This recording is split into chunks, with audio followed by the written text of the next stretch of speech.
Hello and welcome to the United Community Channel. My name is Jack and this is your latest Manchester United news and plenty to talk about on this Monday morning. First and foremost, the injury pile-up continues for Manchester United as it looks like another defender is going to be out missing. If you can see the thumbnail in the YouTube video, you know exactly who we're talking about, so we'll get into that. Does it mean that we're going to have maybe an early return for the likes of Lisandro Martinez? We are looking for players to come back and be fit, especially in the defence, so we'll talk about that as well. I also want to talk a little bit about a potential centre-back target that Manchester United are looking at from Boca Juniors in South America, a young defender, 18 years of age. We'll discuss that a little bit as well. It's all about defenders today. We're going to discuss a little bit about Terrell Malacia, as some reports are coming out suggesting why he hasn't returned to the Manchester United squad yet. As we know, he's been missing pretty much the entirety of the season. And we're also going to talk a little bit as well about Jim Ratcliffe's plans to turn Old Trafford into a 100,000-seater stadium, which would be absolutely massive for the north of England and for Manchester United, of course. But before that, guys, please do smash a like on the video. As always, hit subscribe if you're new to the channel and get your comments into the comment section below. We'll go through any of your comments as well, as interactive as possible. We'll make the video. But we're going to jump straight into it, guys. And we're going to start with Harry Maguire. Obviously, he's on international duty at the moment with England. Well, he was up until yesterday. It does look like Harry Maguire has left the England camp after being sent for a scan following the defeat against Brazil. He has been ruled out of Tuesday's friendly against Belgium. Now, this is unwanted news from Manchester United's standpoint and from the fans' perspective, because we know how short we've been at centre-back throughout the entirety of this season, it has to be said. And now, look, we have seen over the past few weeks Varane and Martinez have been, or sorry, not Varane and Martinez, Varane and Johnny Evans have been putting in a good centre-back partnership with one another. And Harry Maguire has only just come back from injury as well. He has played relatively well this season when he has played for Manchester United, and you know, there was a lot of criticism on the back of last year and the past couple of seasons, but he stayed very professional and he has turned his form around more than anything else. I don't think he's going to, you know, turn his long-term future at Manchester United around on the back of some good performances. I still do think it's probably time to move him on, but it was a welcome return when he did come back to the squad a few weeks ago, because obviously we've been short, and you're looking at, obviously, Varane is over the age of 30 now. Johnny Evans is in his latter 30s, in his late 30s. So, you know, you can't expect these types of players to play week in, week out. Varane maybe so, but we know he's injury prone as well. But Johnny Evans especially, you can't be expecting him to play 90 minutes 3 times a week, twice a week, you know, 3 times in 10 days, whatever the case may be. So Harry Maguire returning to the squad a few weeks ago was, you know, it was wanted, it was needed, and given the fact that he had played well this season, I think the majority of Manchester United fans were happy that he did return. Now, again, look, I mean, when we're talking about Harry Maguire, I mean, he is over the age of 30 now, and is he starting to get a little bit injury prone? That's the concern. He's had a number of injuries this season, and you know, I think it's something that does have to come into the conversation here as well. We speak about Varane, for example, as being injury prone. He's over the age of 30, getting knocks and small injuries maybe that are keeping him out for extended periods of time. Harry Maguire this season has been falling into that category. He's getting a couple of injuries now, and it does have to come into the conversation, and he does fall into that category maybe of a player that you have to look at as potentially being injury prone. Now, I think when we're talking about this, I think it's mainly down to the fact of moving Harry Maguire on. And obviously, the main conversation around why we want to move him on over the past 2 seasons is because he's probably not good enough to get Manchester United back challenging for major trophies, your Premier Leagues and your Champions Leagues. But now we're also bringing this into the scenario where, all right, he's picking up a few knocks, and that is not going to help him in terms of potentially staying at Manchester United long term. Oshin is in, he says, you said it during the watch along Saturday, what's the point in these March internationals?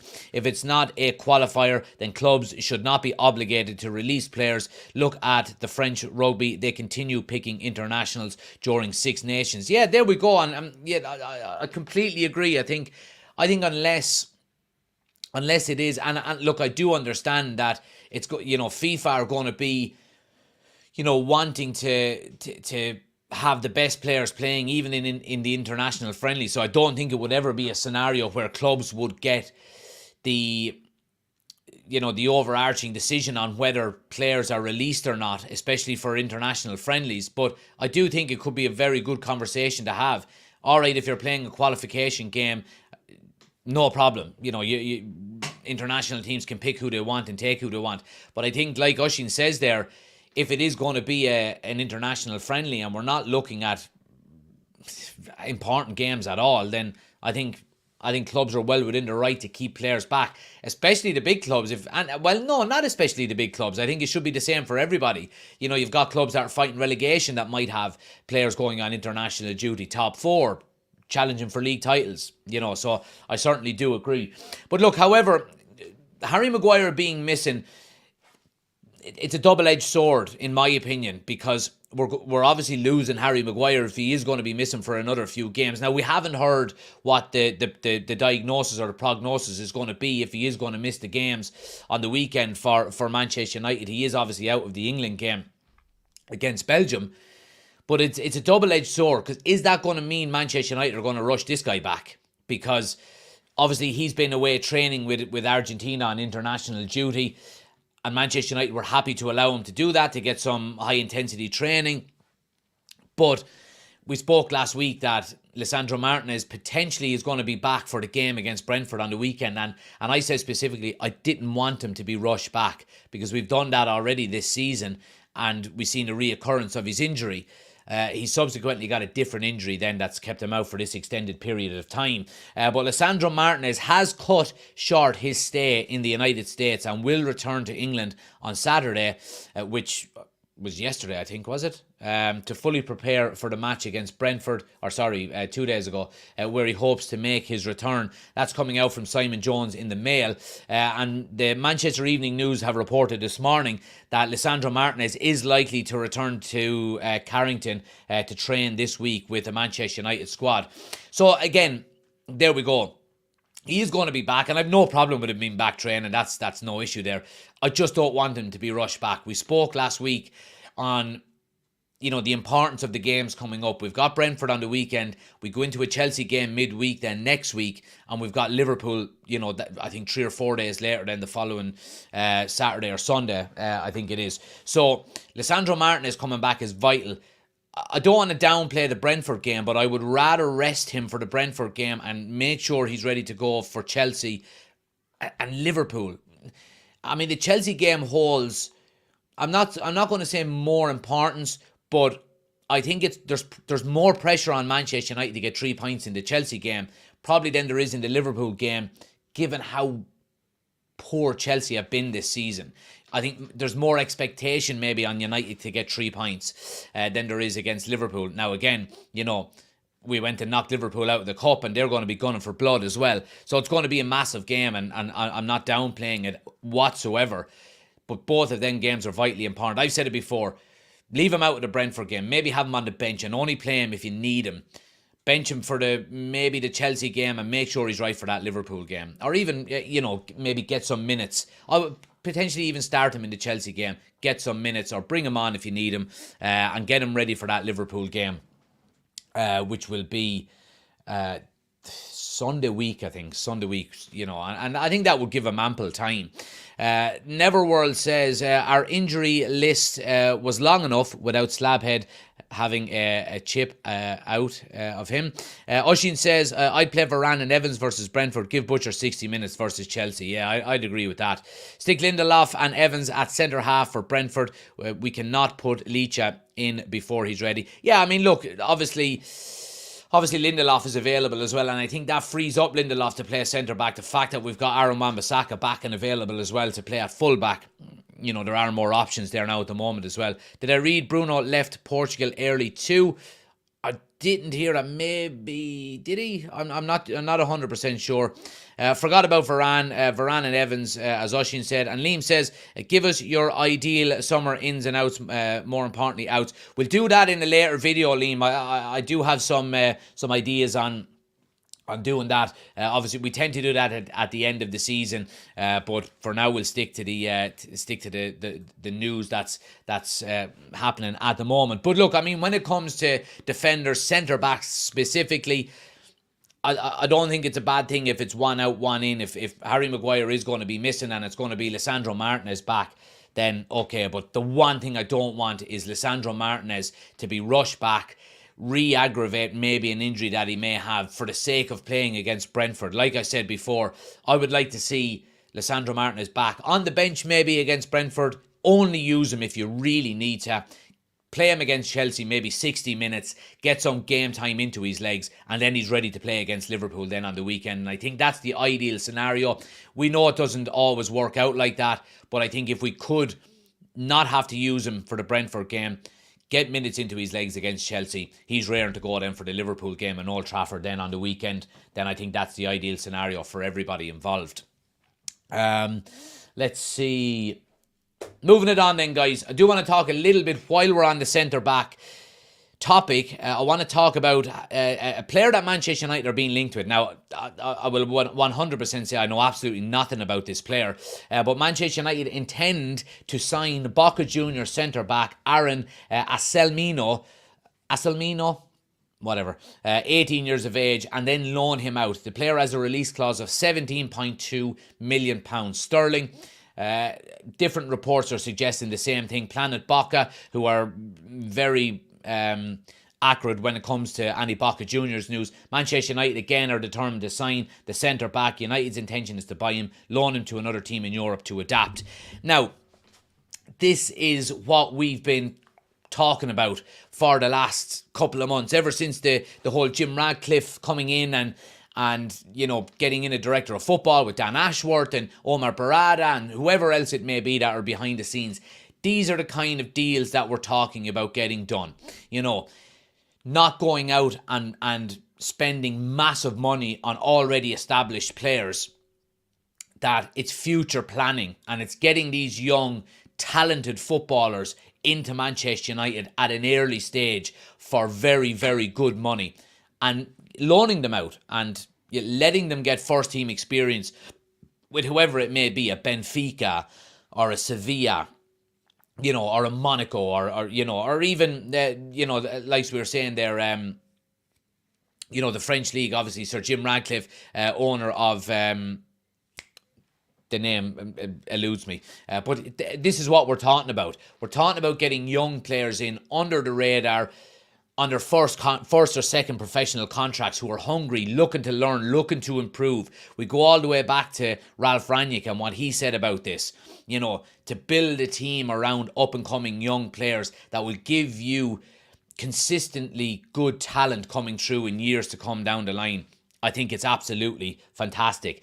And £17.2 million for a supposedly very, very good centre-back up-and-coming is absolute. It's an absolute bargain. It really is. And these are the types of deals that Manchester United need to be looking at. Now, I'm not saying we're never going to go out and sign 50, 60, 70 million pound players. Absolutely not. I still think that is going to be part of Manchester United's transfer policy going forward and identifying good players that are within them price ranges. But you need to be supplementing the squad with these good up-and-coming young players who, and it will take time for this to come to fruition. You're talking 2, 3, maybe 4 years. If you're signing 18-year-olds now, to get them ready and available for the first team squad when they're 21, 22 years of age, it's going to take a few years. It really is. But once you get the ball rolling on that and you continue to do that, then it's a never-ending cycle of having these really good players coming through. You know, they're out on loan, they're getting first team experience, you bring them back, you drip feed them into the first team squad, and then, you know, by the time they're 21, 22 years of age, they're ready to take the role of whatever position that they're in. And this is how good footballing teams operate, you know. And the sooner Manchester United can do that, the better. Oshin says 17.2 million is pocket change. Hopefully start of Ineos view on transfers. Hopefully not to become a selling club. Absolutely, absolutely. And look, I have no, you know, I have no problem with Manchester United selling players. We've heard reports before that Alejandro Garnacho, for example, wants to play for Real Madrid at some stage in his career. He basically wants to follow the path of Cristiano Ronaldo. Now, is he ever going to be that good? It'd be very, very difficult. If he could get to, half the heights that Cristiano Ronaldo did, then brilliant. Now, Manchester United need to be very strategic around it. I mean, Garnacho is, 19 years of age at the moment? 19, 20, something like that. So you could easily get 5, 6, 7 more years out of him before you move him on, and he's still in his prime. But Manchester United selling players, I've no problem with that if other teams want them. But it has to be part of the whole strategic future of United in terms of transfers. And you don't want to get taken to the cleaners either when it comes to selling your best players. We've moved Cristiano Ronaldo on, and at the time it was a world record transfer. Is that going to be something that we need to do again in the future? Do I see Garnacho as a lifelong Manchester United player? I don't. I really don't. He looks like the type of player that wants to play for different clubs, even at this young age. However, I'm not jumping the gun here. We're going to get an awful lot of years of top quality performances out of Garnacho, hopefully, and hopefully he's involved in some major success before he does leave the club. But Manchester United's future planning, when we're talking about buying young players in, the likes of this young lad from Boca Juniors, you're going to be able to maybe sell one or two of them in the future for big money if they do want to leave. But as long as that conveyor belt continues to roll along, Manchester United will absolutely be fine, in my opinion. They really will. Garnacho reports, source Ben and Chris. Yeah, there we go. Two fuckers. I want to move on, guys, a little bit and talk about Tyrell Malacia. Now, obviously, Malacia has been out of action for Manchester United all season. We haven't seen him at all. He got injured in pre-season, and there's been some setbacks to his rehabilitation when it comes to the injury. And reports have come out from multiple sources over the weekend that Tyrell Malacia is struggling with physical and mental health problems. Now, again, all you can do when it comes to a situation like this is wish him the best, when it comes to recovery, and you don't like to see anybody struggling. Is one causing the other? Obviously, comes to Manchester United, had a pretty good season last year, you would have to say. For the majority of the season, he played second fiddle to Luke Shaw, but I think he done really good when he did play for United last year. And to get an injury like that and keep him out of the squad for so long, it does have to be draining on you. It probably, like when you're training in the gym away from the first team squad on your own, maybe with an individual coach or a physio to try and get you back to full health, and then you get setbacks, that lengthen the time that you're going to spend out and away from the first team. It would have a drain on your mental health. I'm sure it would, and different people react differently to setbacks like that. So it is very disappointing that Malacia has missed so much time, because he would have played an awful lot of games this year if he had stayed, if he hadn't got this injury, given the amount of time that Luke Shaw has spent on the injury table as well. So all we can do is wish him the best and hope he comes back, fit and strong. But it does beg the question, do Manchester United need to go back into the transfer window in the summer for a left-back? We've been seeing reports about it in the past few weeks. I mentioned it a couple of months ago that, now I was putting a time frame of the next maybe 18 months to 2 years that will probably go into the transfer market, because I was very happy with the Luke Shaw as left-back and Malacia as a backup. I think it worked really, really well. I think Malacia plays well as that backup. But the issue is Luke Shaw is starting to pick up a lot of injuries as well. We're seeing him, turning into... I hate using the word injury prone. Obviously, with Harry Maguire, we mentioned a few minutes ago as well. I hate using the word injury prone. The fact that Luke Shaw has got so many injuries this season and Malacia has missed out on so many... He's missed the entirety of the season. I think Manchester United have to go into the market for a left-back in the summer. I really do. I think you can't go into another season hoping that Luke Shaw will stay fit. Now, I'm sure Malacia is not turning into an injury-prone player. He's young, and it's a setback to the same injury that he has since the start of the season. But you can't take a chance on this. I see Manchester United going into the market in the summer for a left back, whether that be a backup to Luke Shaw. I don't think I would want that. I think we need to go into the transfer market and sign a left back that will challenge Luke Shaw over the next 2-3 years, whatever it may be. Now, that may be the case that Luke Shaw continues to pick up injuries over the next couple of seasons. If that's the case, then we have to lose the sentimentality and say, okay, he's a fantastic footballer when he's fully fit, but he's not fully fit enough. Time to move him on. So I think we do need to go into the transfer market for an established left back that can really challenge Luke Shaw and take full control of that left back spot if he's the only one that's available.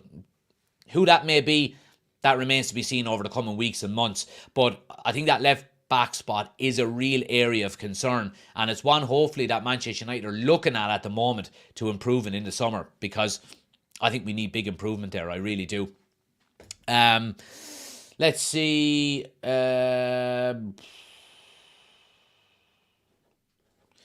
see what people are saying here. Oshin says, seems like a good kid, plenty of time ahead of him.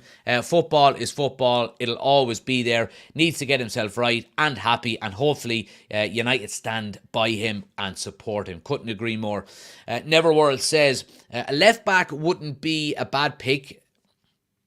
Honestly, the only two replacements, Aaron Wan-Bissaka and Shaw, are injury prone, and we can't play week to week hoping nothing happens to either or both of them. Yeah, absolutely. That's the big concern more than anything else, isn't it?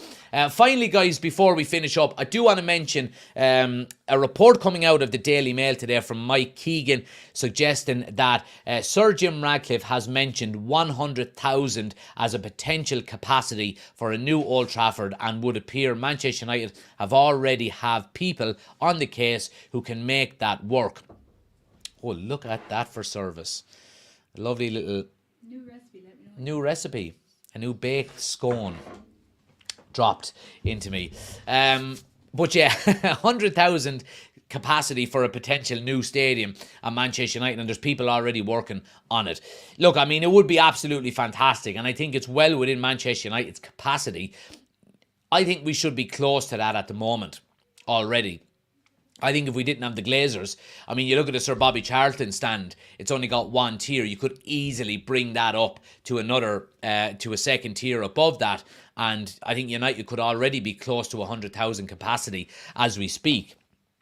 But I think, I think, again, the debate rolls on whether it's going to be a new stadium or whether it's going to be a refurbishment of Old Trafford. To be honest with you, the more I listen to Jim Ratcliffe, is after doing a few interviews now, the more I listen to him when he talks about it, I think he wants a new stadium. He wants a brand new stadium there. And then the question rolls out about, what do we do with Old Trafford? Do we leave it, maybe downsize it and use it as the women's or the women's and the youths team? And I think that would be the right thing to do with it, because at the moment, the women's team and the youth team, they've got, we're renting a different ground for them to play in, which is absolutely disgraceful given the size of a club of Manchester United. And another, tick on the Glazer out box, But yeah, I mean, the debate rolls on. I said myself, personally, I think probably a new stadium is the way to go. I would have no problem with Old Trafford being renovated. Absolutely no issue with that at all. And I'm happy with whatever happens. But it is something that needs to be done and needs to be done quickly. But it looks like Manchester United are going to be doing it. And now, it's going to take years. We're talking probably 5 years down the line before something like this could happen and actually get done. But the fact that it's happening at the moment, it can only be a good thing. Finn says, any truth in this talk of United being banned from Europe over the dual club ownership bullshit? That was something that was mentioned a few months ago as well, Finn, when Jim Ratcliffe was taken over initially. I don't think it's going to be a concern. I think there are people working on it in the background. I don't see it as being an issue. Now, we have to get into Europe first before we really start worrying about that. But I'm sure it wouldn't be a concern. I reports initially when Jim Ratcliffe was being interested in, or was being touted as being a potential owner of Manchester United, the reports were saying that he would be willing to actually, hand over or sell on his shares in Nice to stop that. I don't know, but again, we'll have to look at that down the line when it does occur. Put money into the first team. No point being the Northern Spurs, great stadium, but poor squad. Yeah, look, and I think that's something that can be done. Jewel, I think you can do that side by side, Oisin. I don't think putting money and buying and building a new stadium is going to hamper, the process of rebuilding the squad either. And I think if that was the case, then, I think it's squad first over stadium. Absolutely, I do, because if you've got a squad that's winning games and winning trophies, generates more money, then you can reinvest that money into a squad and stuff like that. I'm heading down the middle. I'm heading down the middle of next year to walk around it again before it's no longer there, says Neverworld. But guys, look, we'll leave it there. I do appreciate everybody watching. Smash a like on the video if you haven't done so already. As you know, it helps the channel out an awful lot. Quick thumbs up on your way out. If you're new to the channel, do hit the subscribe button as well. We're absolutely flying it. We're about 800 subscribers away from 10,000, which was brilliant considering we were about 2,500 away literally a week ago. So the subscriber count is absolutely gone through the roof in the last week or so, which is absolutely fantastic, and I'm really delighted with it. So to any of the new subscribers, you're more than welcome. I'm really delighted that you're here. Get in and join the lives as much as you can. We go live every weekday morning at 9:30, and then in the evenings at 8 o'clock as well. So great opportunity for everybody to jump in. If you're new, say hello, get involved in the chat. It's a very open and welcoming little community that we have here, and one that we're continuing to try and build. So smash a like in the video, hit subscribe if you're new. Like I said, I'll be back tonight. Or will I be back tonight? I've got a game myself. I think I will be back from 8 o'clock tonight, but keep an eye out. Turn on the bell notification. Turn on notifications if you haven't already done so. No merch mention. Yeah, we've got merchandise as well, guys. Link is in the description of the video. We've got some new designs up there as well. A couple of really good ones that I like. We've got a Cobby Menu one, and then we've got the Youth Trinity, which is Menu, Highland, and Garnacho. Go check them out. Like I said, link is in the description. If you like any of them, go and pick up a t-shirt or a hoodie or whatever. It supports the channel an awful lot. But thanks for watching, guys. Have a great day, and I'll chat to you this evening. Take care.